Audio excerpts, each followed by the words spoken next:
What are we doing here? And where are we gonna go? It's like we just woke up one morning, and then it's welcome to the show. Don't ask any questions, just go with the flow. Make as much money as you can, and try your best not to get broke. Copy everything you see on the TV, from the hairstyles to the clothes, and don't think too often, just do exactly as you're told. And if you ever get confused, then just turn towards the alcohol. You'll still hear your thoughts, then just turn up the radio as you learn to live a lifestyle of drugs, sex, and rock and roll. But in all honesty, I just need to know, is there more to the cycle than growing and getting old? Living and dying just to leave behind a happy home and a whole lot of property that somebody else is going to own.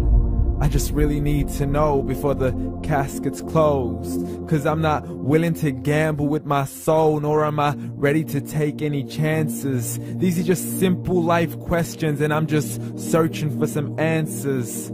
Like, what are we doing here? And what is our purpose? How did we get here, and who made us so perfect? And what happens once we go, or is this world all really worth it? Questions we don't answer because apparently we don't really have to. There's no purpose to this life and our existence is merely natural. Then in that case, please let me ask you, did you create yourself, or was it somebody else who had fashioned you? 'Cause you're a being that's impeccable, faultless and unparalleled. You're a product of supreme intelligence, and I'm merely being rational. For there isn't a camera on this earth that can come close to the human eye, nor a computer that can compete alongside the human mind. And if the whole world was to come together, we wouldn't be able to create a single fly. So many signs, yet we still deny. As science tries to justify that all this could come from none, when it's a simple sum. 0 plus 0 plus 0 cannot possibly ever give you 1. So from where did all this order come? For everything has its origins, a maker, a creator of its own. I mean, the only reason you're watching this video is because somebody had to press upload. So we can believe in the Big Bang, but I'd rather believe in He who caused it to explode. Allah, the creator of everything along with every single soul. The ever-living, the master, the only one who is in control. Unlike his creation, beyond our imagination. And no, he's not a man, nor does he have any partners in association.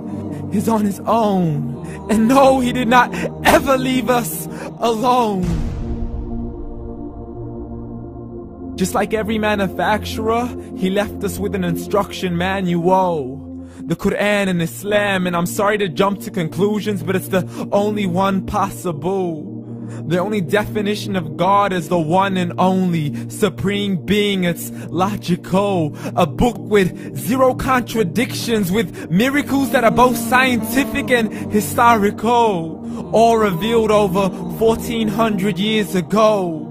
Like the detailed description of the human embryo. The descriptions of the human embryo in the Quran cannot be based on scientific knowledge in the 7th century. To the mountains as pegs holding firm the earth below, and the 2 seas that don't mix in a complete separate flow. To the planets in orbit, alternating night and day as they stay in flow. The expansion of the universe and the creation of everything from H2O.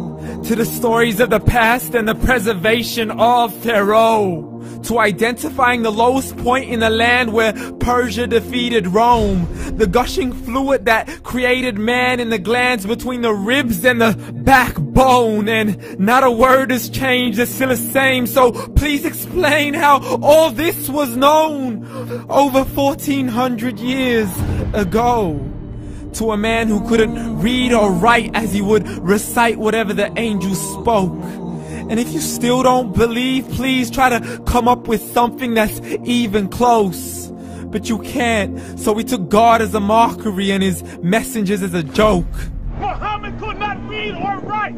How's somebody who can't read or write gonna start a religion? Dismissed his scriptures as legends and tales of the ancient folk, as we live life according to our whims, desires, and hopes. saying this life is the only home we will ever know. We will live then die, then simply turn to bones. YOLO!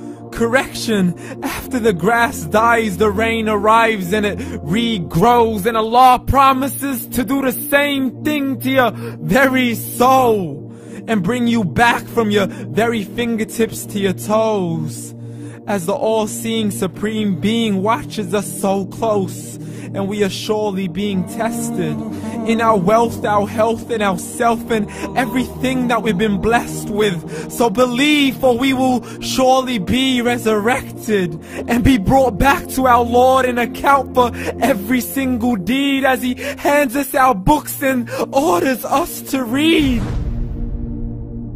From the bad to the good and everything in between. You yourself are sufficient for your own accountability, so don't be mad at me. You are the one who thought He wouldn't come back to me. I gave you a whole life long to search after me, but you were busy in all that which was temporary. So read, and glad tidings to all those who believed. And if you disbelieve, read. And don't let that day be the first day you find out what your life really means. Read.